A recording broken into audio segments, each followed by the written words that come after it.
Thank you, everybody, for being here. We're here to talk housing. Representative Kristian Grant and I have been working on a package for quite some time, and we're joined by a number of our colleagues here. You'll notice that there's a bipartisan effort. There's a bicameral effort as well. So we feel very excited about this. But why are we here? Why are we here sitting in front of a new build home by Nobelia, Joe Schroeder's home? We thank him for allowing us to use one of his sites. Housing affordability has become a huge issue over the last decade. In 2005, there was about 54,000 single-family permits pulled in the state of Michigan. 2025, there was less than 16,000. That was just last year. That's drawing to a huge shortage. In Michigan in 2023, the average home price was about $375,000. In 2024, it rose to almost $450,000. This is becoming unattainable for people who want to purchase their first home, to buy into the housing market, and to start building equity. My personal story: I purchased a home about 10 years ago.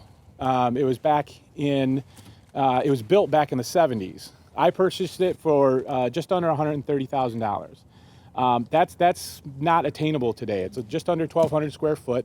But if any new home, a potential homeowner wanted to purchase a home, where can they find a home that size for that price, that's not completely trashed out or anything, in the middle of a suburb? You cannot find it. We're finding that the regulatory burden is very much an issue.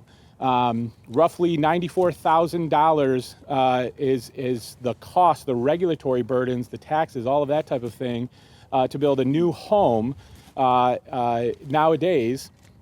So how do you make a home affordable if you're going to be spending $94,000 before you ever buy a nail or a 2x4, before you ever pay somebody to swing a hammer at that nail and at that 2x4? So the costs are they're rising, they're becoming incredibly unattainable, and that's why you have this bipartisan and bicameral group together to try and solve this issue, or at least solve a part of this issue. A couple other facts and figures I want to run by you. Right now, about 24%, of the cost of a new home is those regulatory burdens. Again, that's something that we need to figure out. We need to reduce, or we need to figure out how to spread those costs amongst a number of home builds and amongst a number of new units. The other thing I want to mention is, in the past, you've seen people in their 20s and 30s and buy into the housing market. That's usually when you buy in. The average age today is 38. Why is that? Well, I think a big contributor to that is the fact that you have a lot of regulatory burden, and that cost is just rising pretty much exponentially at this point. So I have a number of people behind me. As I said, Rep Grant and I have been working on this. It's been an absolute pleasure to work with her. And I know that her passion is for this issue is quite big. We started working when I was in the minority and she was in the majority, and now things have flipped. But at the same time, we recognize that this isn't a partisan issue. We needed to drive at this together, and then we needed to start bringing more reps in to tackle this issue. And we have quite a few of them. We have a number of them behind me. Representatives Nyer, Wooden, Fairbairn, Wirtz, Long John, and Senator Lindsay. You all see behind me. Did I forget anybody? Don't think so? Okay. We also have representatives from manufactured housing here, from the realtors, but we're also going to have a few of the associations speak. Dawn Crandall from the Michigan Home Builders, Lauren Strickland from Abundant Housing, and then Tim Golding from AFP. So you'll notice that we've put together a very large coalition, and that's just a small number of the people that we have on board right now, and that we've brought to the table to start working through this legislation. But we're going to hear from a few of them, from the people who are actually contracting, building homes, to people who are taking a look at this from a macro level, from just trying to put more housing on the market. And again, the groups we've brought together have been either nonpartisan, or maybe they are partisan, but we've brought both sides of the aisle together to try and solve this issue. So I'm going to bring up Representative Grant. She's going to walk you through some of the legislation and some of the things that we're trying to accomplish here today.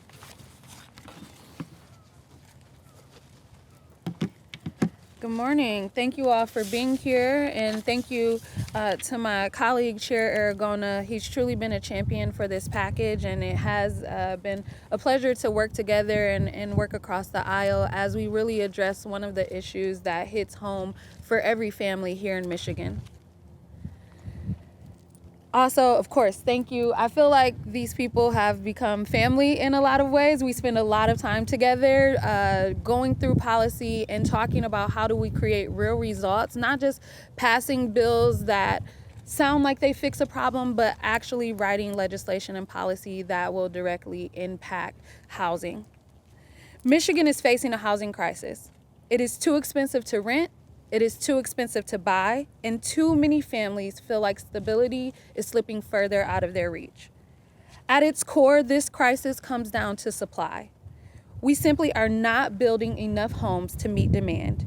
And we are not building enough homes because our systems, many of them decades old, were not designed for the realities that we face today. These systems create delay, they create uncertainty, and unnecessary costs.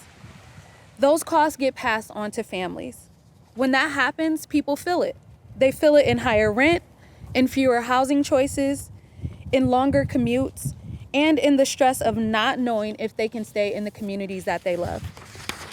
Throughout my time here in the legislature, I have been working to address this issue. I have met many people, many that you see behind me, who are also taking this issue on because housing is foundational. It shapes economic mobility, workforce stability, and it strengthens our neighborhoods. That's why I'm proud to stand here as we talk about this 9-bill package. Let's have Representative Meerman join us. He has been a fierce advocate for this package as well, so happy to have you here. But this 9-bill package focuses on modernizing outdated zoning laws and developmental processes. It makes it so that communities can respond to today's housing needs in a practical and predictable way. This is not a quick fix. We are addressing the structural barriers that make housing unnecessarily difficult and unnecessarily expensive to build. The goal is straightforward: more attainable homes and more types of housing. Single-family homes, mother-in-law suites, condos, townhomes, in communities all across the state, with processes that are clear, fair, and transparent. This package unlocks supply by reducing unnecessary costs, unnecessary delays, and creating space for missing middle housing. Housing like duplexes, accessory dwelling units, and infill housing, by ensuring that development standards reflect today's realities. This package brings clarity to site plan review so that projects are evaluated fairly, not stalled indefinitely. It modernizes the petitioning process so that community input is meaningful and representative while still allowing local decision makers to do their job. We've built a broad coalition: housing advocates, labor leaders, builders, local employers, planners, and economic development partners, because housing impacts every sector of our economy and every family in our state. We've heard the same message across Michigan. When housing is scarce and expensive, communities struggle to grow. Businesses struggle to hire, and families struggle to stay rooted. This package reflects years of listening to renters, to homeowners, to seniors, and young families, also workers across our state. We know that this is not a partisan issue. It's a kitchen table issue. It's an economic issue. It's a community stability issue. When nurses, teachers, service workers, young families, and seniors all cannot afford to live near their jobs or the things that are important to them, the entire community feels that strain. More housing options mean stronger neighborhoods, a more stable workforce, and a Michigan that is prepared for growth. This package addresses the real reasons we are experiencing a housing crisis. It modernizes our systems and makes affordability a priority. you all have received an outline of the 9 bills that are included in this package. It focuses not only on zoning reform, although zoning reform is, as you can tell, a top issue in this package, but it also looks at the petitioning process. How will community engage and give input on new projects that are being proposed for their community? It looks at how studies and reviews are done by local municipalities and local government so that the process is consistent across the state and also transparent. So thank you all again for being here. Thank you, Representative Grant. A few things that I want to highlight that she was talking about. What are we really trying to do with this package? And I kind of had that thought as we were preparing for this press conference. And the 3 things I really came up with were we're trying to make more efficient land use. We're trying to make some communities more walkable, especially that are more dense. And then we're trying to create this higher density and then allow for a shorter timeline for building homes throughout Michigan. And one thing that Representative Grant and I did together, we also did it separately, was we sat down with home builders and said, all right, what is it going to take for you guys to build more homes, right? That figure that I referenced at the beginning of the conference, of this press conference, 54,000 housing permits pulled in 2005, only less than 16,000 last year. What gives? You guys are the ones to build homes. Why aren't you building, right? So that's a lot of where the information came from. That's one of the big meetings that we had. And we have Dawn Crandall here from the Home Builders Association to kind of talk about a lot of what her home builders and what her association members are seeing. So Dawn, can you come up? Thank you. Thank you so much. I am Dawn Crandall, and I have the pleasure of serving as the Executive Vice President for Government Relations for the Home Builders Association of Michigan. You know, homes build so many things: memories, communities, and opportunities. For individuals and families to own a home, there needs to be homes available for them to buy. But for many, the dream of owning a new home is out of reach. As it was mentioned earlier, the median cost of a new home in Michigan in 2025 was $430,000. And the median income that would have been needed in 2025 to purchase that home was almost $138,000. In 2026, the Home Builders Association of Michigan is forecasting that 15,376 single-family homes permits will be pulled. And as it was mentioned, in 2005, 54,000 single permits were pulled. And then you look at the drop. In 2007, that number dropped to 15,000. And in 2009, that number dropped to 6,900. So according to the National Association of Home Builders, in 2021, the regulatory cost of building a home was $93,870. Every time you raise the cost of a home by $1,000, you price out 3,393 families to purchase a home. Time is money when homes are being built. Delays and repeat studies contribute to the increased costs. Home builders are seeking predictability in the process. From streamlining the process to setting lot sizes and defining the size of accessory dwelling units, this bipartisan, bicameral legislative package works to resolve some of the regulatory burdens and costs associated with home building. Housing is economic development, as Representative Grant mentioned. It is foundational to everything in our state, including the wind. We need leaders who understand the importance of lowering the cost of new home construction so families will be able to purchase a home. We need real nonpartisan solutions aimed at making housing and life more affordable and attainable for working families. And the HBA of Michigan and our members stand ready to work with leaders to solve our housing crisis. Are you coming back up, or do you want me to introduce Lauren? If you'd like to, go ahead. And at this point, I'd like to bring up Lauren Strickland with Abundant Housing Michigan.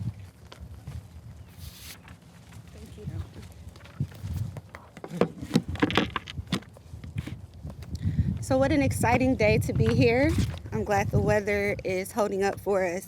And thank you, Rep. Grant and Rep. Aragona and all of the people behind me who have worked to make this day a reality. My name is Lauren Strickland, and I have the pleasure of serving as the Executive Director with Abundant Housing Michigan. AHM is a grassroots organization with affiliates in communities across the state, working together towards the simple end of making it easier to build homes for Michiganders. As housing prices rise in our state, too often outdated rules and regulations not only make it more expensive or challenging to build housing, but in many places makes it illegal to build.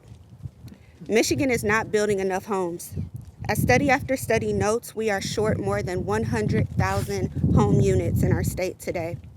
Zoning laws that ban almost all types of new housing, lot size requirements that drive up the cost of buying a home, and unit size requirements that make rents unaffordable for too many Michiganders are today the norm rather than the exception. These barriers fall especially hard on young families and first-time buyers who are locked out of home ownership due to high costs fueled by these rules. In many cases, the reforms introduced today have already been taken up in other states and have helped build many new homes. States as politically diverse as Montana, California, Florida, Texas, New York, and more have already implemented many of the statewide proposals discussed here today, and it's time for Michigan to join in the movement for more housing. We know that more housing supply can slow cost increases and even lower prices over time. At AHM, we have conducted independent polling showing that these reforms being considered today are already overwhelmingly supported by Michiganders. Our neighbors know that the housing crisis is real, and it's long past time to remove these outdated barriers to more homes. The reforms introduced today are essential to easing the burden on Michiganders and to building vibrant communities. From young people looking for starter homes in their first home, to seniors wishing to age in place, to families who need homes closer to their children's school, these reforms will open up more housing opportunities. We are thrilled to see these bills introduced and look forward to seeing these efforts passed into law. Thank you so much. Yeah, sure. Thank you, Lauren. I want to just mention real quick, I think Representative Grant and I kind of got lucky. There was a number of groups that we were working with and trying to reach out to on the housing front. Some of them are based in Grand Rapids or Oakland County or somewhere. And Abundant Housing came about a year ago and kind of put a lot of these local type groups together to kind of create this one large group that can help advocate on a statewide basis for housing. And Lauren's done a great job, so thank you very much, Lauren. We're going to bring up Tim Golding now from Americans for Prosperity. Thank you. Good morning, thank you. Again, I'm Tim Golding. I'm the State Director for Americans for Prosperity here in Michigan. And as a retired home builder and remodeler for 20 years of my life, I can tell you these reforms will definitely make a huge impact in making abundant and affordable housing here in the state. Excessive red tape is stifling economic growth and innovation. Gas, grocery, housing prices remain too high, putting the American dream out of reach for a lot of Michigan families. Americans for Prosperity strives to create an economy that works for all, empowering people to earn success and realize their potential. Overly burdensome regulations related to housing, land use, zoning make housing more costly and erect barriers to economic growth that inhibit opportunity and geographic mobility. For example, expensive housing prevents people from moving to areas where the most economic opportunities are located. It also makes it harder to start and raise families and to seek other opportunities. This erodes their dignity and diminishes their ability to self-actualize. Preempting these local barriers through changes in state law could bolster property rights and foster economic opportunity, improving outcomes for workers, for renters, for homeowners, and landlords. These changes would also make local control the most local, and that means putting the property owners back in control. To provide some perspective, and some of these statistics have already been mentioned, but they're worth repeating. In the past 10 years, housing costs in the Grand Rapids area, for example, have risen 160%. Mortgage payments have risen 238%, while incomes have only risen approximately 45%. In the past year alone, home prices in Michigan have risen 6%. Government regulations, and this was mentioned as well, but 25% of all the cost for a single-family housing unit is because of government regulations at all levels. And in multifamily units, that's 40%. The average age of the first-time home buyer is about 39 years old. And we have a shortfall of almost 125,000 units in Michigan. Again, AFP is focused on foundational housing reforms here in Michigan that include the duplex by right, setback requirements, ADUs, and the other bills in this 9-bill package. We are focused on putting people over politics, and that means taking meaningful steps to provide affordable housing and increase the available supply and return local control back to the property owner. We look forward to partnering with Reps Grant and Aragona and the rest of the Michigan legislature to make substantial changes so that affordable housing becomes reality for more Michigan families. Thank you. Question? Yeah. Thanks, Tim. Appreciate it. So that's just kind of a taste of the group that we have supporting us and that we've come to the table to try and help craft this package of bills. Representative Grant and I are going to take questions now. We'll open it up for questions. Representative Aragona, I heard Germany, First Michigan.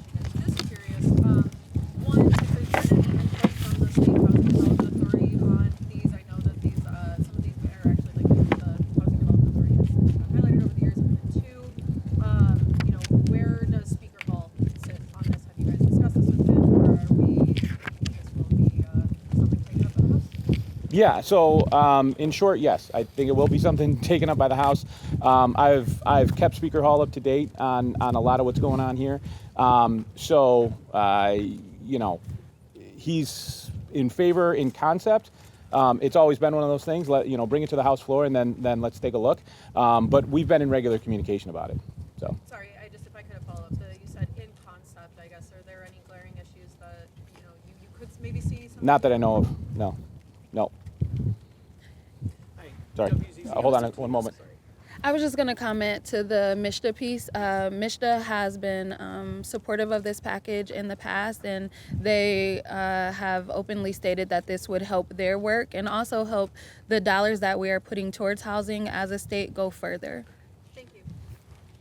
Where were you? There you are. Yes, WZZM 13 out of Grand Rapids. So as you can imagine, our city has dealt with a big housing problem for a very long time. And so at a certain point, it can feel like our community has been oversaturated with ideas and promises essentially of potentially lowering housing costs. And we do hear about the issue of supply a lot in those. But overall, our average housing costs in the area keep going up. And just amidst all that we hear about the problem and how it could be fixed, how can folks really trust that this package proposal, zoning, petitioning process would be different, that this would actually lower costs and not just be an idea that claims to do so? Why can folks trust that promise?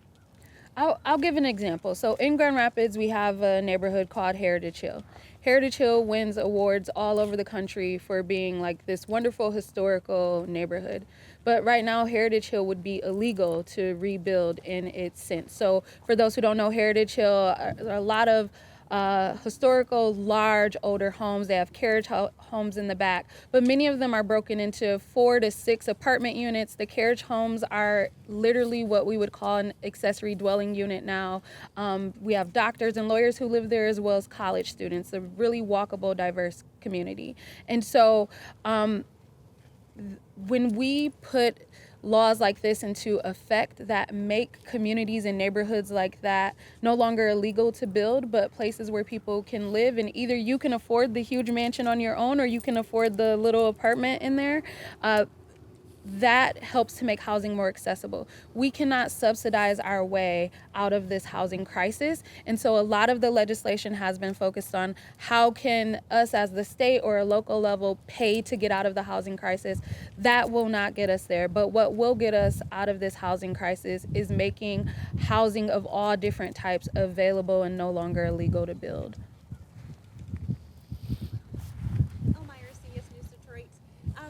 If all goes well and this passes, about how many homes are you hoping to see pop up?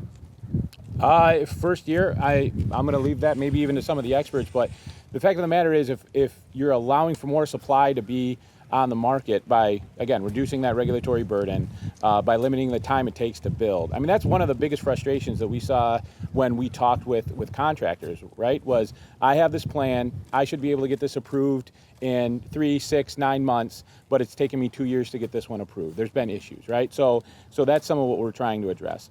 Allowing for more duplexes, for instance, right? There's regulatory burden of that $94,000, $95,000. Well, now you're going to start to share it amongst more than one housing unit, right? So this is going to allow contractors to build quicker, and then to use the same resources that they have right now to put more housing on the market. So if somebody's got an exact figure, that'd be great, but we do expect a bump in supply if we can get this entire package across the finish line. So. Representative Spenceley's what's the timeline look here for getting this through the House and to the Senate and passed in December? Hoping to have this done in both chambers this year? Yeah, that's the goal. Yeah, we're going to start bringing part of this package up.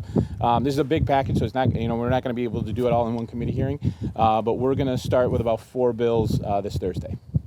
So, it was, yep. Hi, Nina People out with WLS 6 News and Lansing. How will you measure whether this legislation is actually working? Well, you saw that there was, we mentioned that there was less than 16,000 permits pulled last year. We expect right around that this year, maybe a little bit more.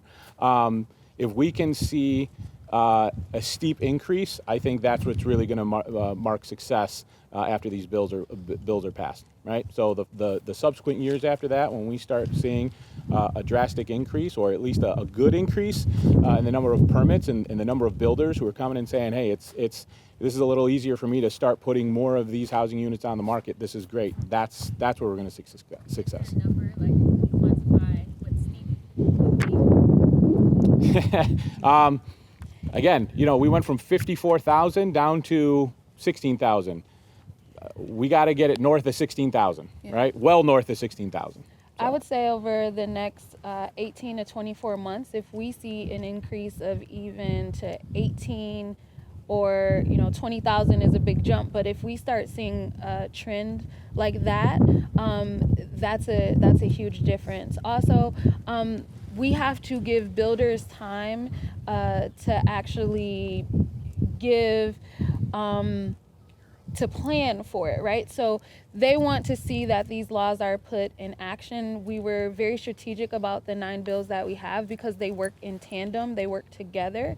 So builders need to be able to see, like, oh, now I can have a different lot size, a different setback, and I can build different types of housing. Now I can, look out to the next 2 or 3 years and really put together performas that match that. So it will take 3 to 5 years to really see everything come into place because builders and buyers have to trust that the state is really willing to go in this direction. Remington Hernandez, News Channel 3 Up North Live News. What kind of conversations have you had with local governments, and what do you have to say to those communities that maybe don't want new housing? Well, I think there's a word for that in the housing space. It's called NIMBYism, right? Just kind of that housing's great, but not in my backyard. Well, the fact of the matter is we have a housing issue, right? If we want to see the next generation, our kids, grandkids, being able to afford a new home, we got to start putting them on the market. And last I checked, we're not making any more land, right? So we have to figure out how to put housing on the market where we can. And any conversations with local government? You've seen, I'll let Kristian speak to that a little bit, but I believe they actually put out some similar ideas back in September. And we also talked quite a bit with the Michigan Planners Association, so they had quite a bit of input. I'll let you, if you want to add. Yes, I'll say we've had extensive conversation with locals. And when we use the word locals pretty broadly, but there are a lot of individuals who are serving on local planning commissions and zoning boards who really do see the value in this. Their job is often made really hard when you have a bunch of people showing up to a meeting yelling and screaming, but we haven't provided them any state law to support them. So this actually puts supports in place for them to refer back to when they're making decisions about if new housing is needed in their community. And I know Representative Meerman and Representative Grant, they're both from the west side of the state. I'm from Macomb County. I'm from the east side of the state. But if I'm not mistaken, I think I can say the mayor of Grand Rapids has had input on some of these bills, especially the ADU bills. So yeah, we've had some conversation. Colin. I remember Colin Jackson, Michigan Public Radio Network. I remember last year the Michigan Municipal League had a press conference at Lansing City Hall talking about their own proposals for fixing housing involving deregulation or rolling back some of the red tape. And it didn't really seem like those policies have gone anywhere. So I'm wondering, how would this be different than what happened last time around?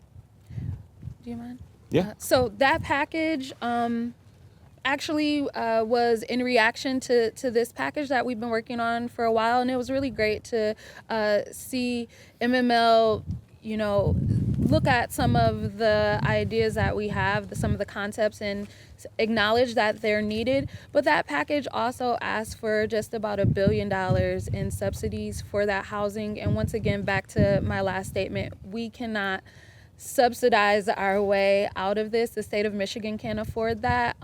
What we need from locals is to allow people to build housing and allow people to buy housing. And so we look forward to working together in that way.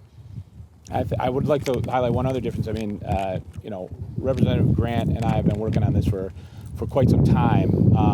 We now have bills. We're ready to go. I've even mentioned kind of when we're going to start bringing this up in committee. I think you're seeing a little bit more action on this package in particular in terms of movement. So, anyone else? Just one more question. Sure. Have you had any conversations with the Whitmer administration on this? Yeah, actually, I talked with the governor, kind of high level on some of this stuff. So I believe, she's talked a bit about housing, making that a priority of hers. So I think she's going to be very supportive of this. Like I said, we've had some conversations. I believe Kristian has also had conversations directly with the governor. Yeah, we expect her to be supportive. I know she's also taking a hard look at property taxes. I think she just came out with that a little while ago. I know the speaker's been talking about that for quite some time. So, I think you'll find a bipartisan effort on the tax side as well. We're kind of focusing on regulatory and zoning issues here. It's hard to encompass everything. I think there's even more things we'd even like to encompass in this package, but eventually, you gotta start moving things, right? So I think that's why you're seeing what we're working on now, and that's what's going to start right now, and there likely will be more follow-up too. So, all right, I think that's it. Thank you, everybody.